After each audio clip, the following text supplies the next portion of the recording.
సాయిరామ్.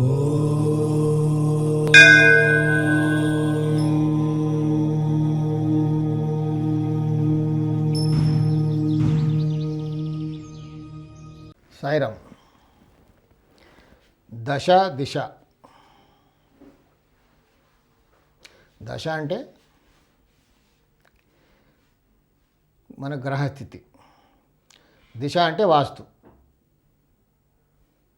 అక్కడున్న వాస్తు బలం.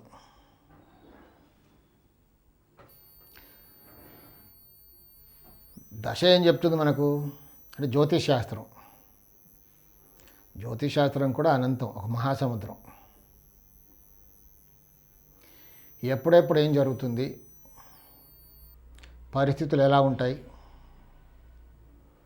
ఎలాంటి ఇబ్బందులు వస్తాయి, ఎప్పుడు చేస్తే బాగుంటుంది, ఎలాంటి ఆరోగ్య సమస్యలతో బాధపడతాం, జీవితం మొత్తం కూడా చెప్తుంది అది. జ్యోతిష్ శాస్త్రంలో బాగా అనుభవం ఉన్నవాళ్ళు, నిష్ఠా నియమాలతో ఉన్నవాళ్ళు అయితే ప్రతి నిమిషానికి ఏం జరుగుతుంది, ఏం జరగబోతుంది కూడా చెప్పగలరు. ప్రాణం ఎప్పుడు పోతుందో కూడా చెప్పగలరు. అంతటి గొప్ప శాస్త్రం. దాంట్లో ఎన్నో భాగాలు ఉన్నాయి జ్యోతిష్ శాస్త్రంలో. మరి జ్యోతిష్ శాస్త్రం అలా చెప్పేటప్పుడు వాస్తుశాస్త్రం నమ్మాలా? వాస్తుశాస్త్రం ఏం చెప్తుంది? ఇల్లు ఎలా కట్టుకోవాలి, ఎలా కట్టుకుంటే బాగుంటుంది,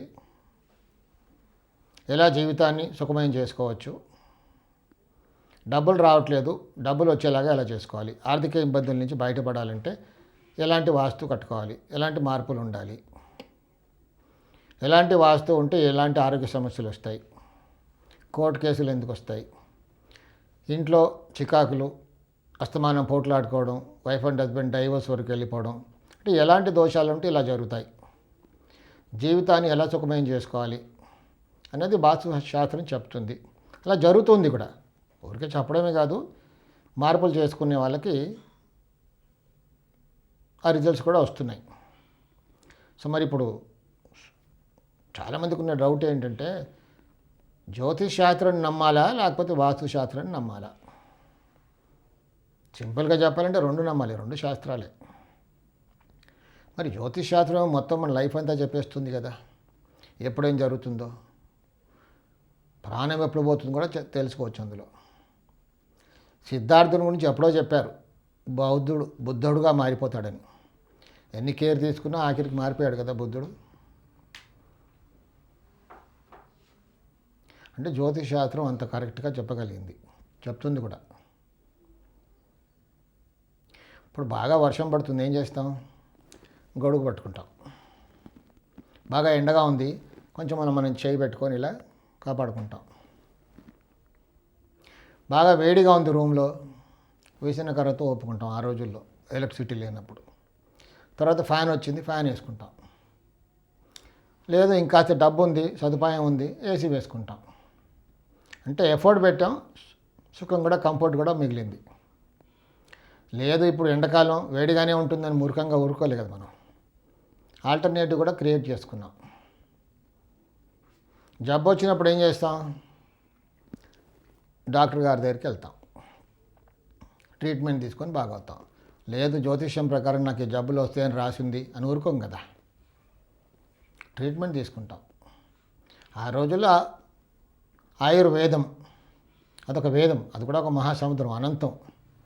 సరే బ్రిటిష్ వాడు వచ్చాక దాన్ని తొక్కేశారు, అలోపతి తీసుకొచ్చారు, అది వేరే విషయం. అప్పుడేంటి, ఊరికేలా నాడి పట్టుకేసుకొని ఆ స్పర్శతో చెప్పేవాళ్ళు.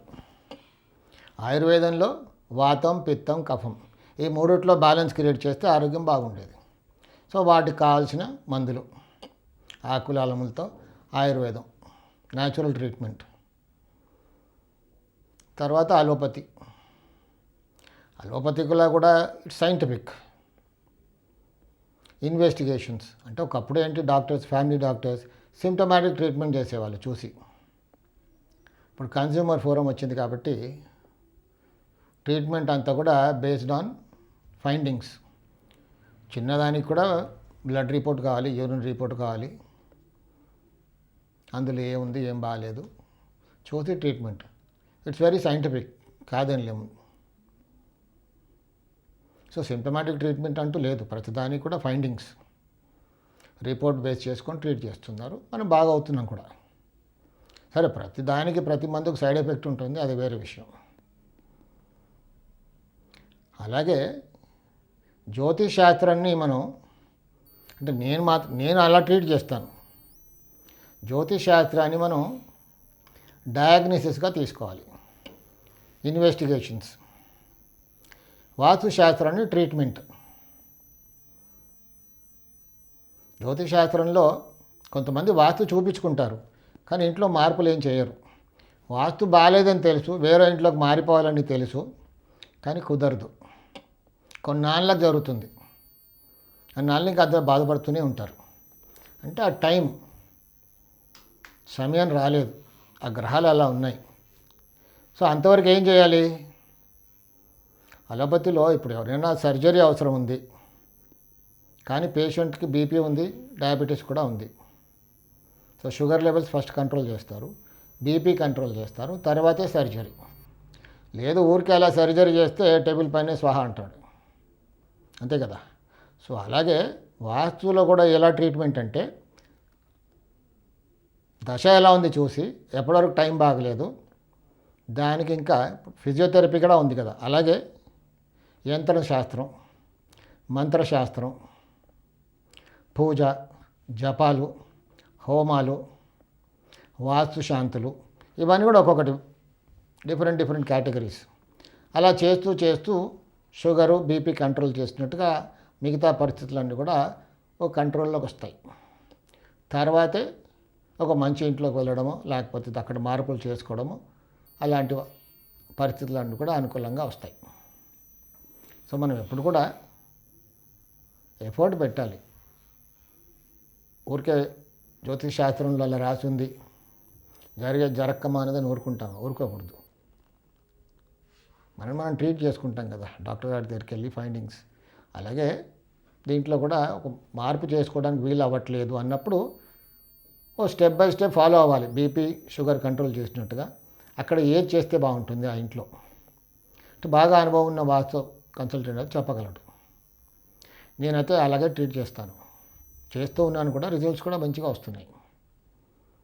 అక్కడ ఫస్ట్ ఇప్పుడు పూజలు చేయించాలా, హోమాలు చేయించాలా, లేకపోతే యంత్రం స్థాపించాలా, లేకపోతే జపం చేయించాలా అనే దానిపైన ఆధారపడి ఉంటుంది. అప్పుడు ఆ సమయం కలిసి వస్తుంది. అదంతా కంట్రోల్ అయిన తర్వాత ఆ ఇంట్లో మార్పులు, సర్జరీ ఏమైనా ఉంటే మాత్రం కంపల్సరీగా సర్జరీ చేయాలి. సర్జరీ చేయాలంటే కూడా ఇవన్నీ కంట్రోల్ అవ్వాలి కదా. ఉన్న ఫలానా మొత్తం ఈ రూమ్ తీసేయాలంటే కుదరదు, అక్కడ తీసేయాలి తెలుసు, కానీ పరిస్థితులు అలా ఉండవు. అదంతా ఇవన్నీ కూడా స్టెప్ బై స్టెప్ చేసుకుంటూ వస్తే అలా చేసే వీలు కలుగుతుంది. సో మనం జ్యోతిష్ శాస్త్రాన్ని వాస్తు శాస్త్రాన్ని కూడా రెండు కూడా అలా ట్రీట్ చేస్తే జీవితం సుఖమయం అవుతుంది. సై రక్ష.